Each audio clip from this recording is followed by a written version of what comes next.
Minsan-minsan pakainin sa may damo. Kahit once a week lang.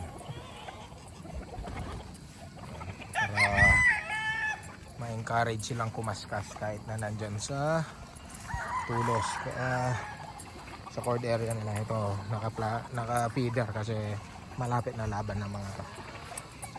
Ito yung mga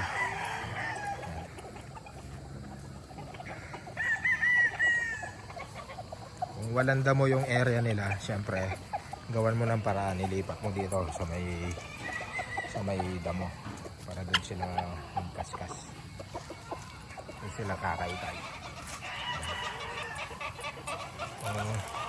Lahat ng mga to yan, ito yan, lahat yan naka-precon, piniprecon namin lahat yung iba, pero nasa conditioning feeds na din sila, sinasama ko na sa conditioning feeds, ganun din. Video kanta.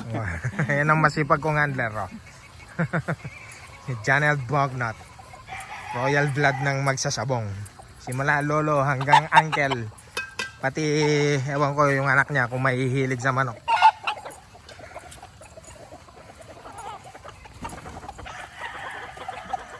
Oh, yan, isang tip yan, pakainin nyo minsan sa may damo.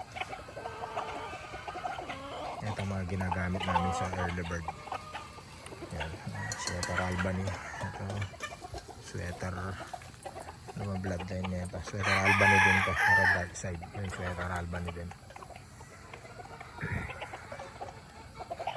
Yan, sweater, street breed na sweater. Tsaka ito.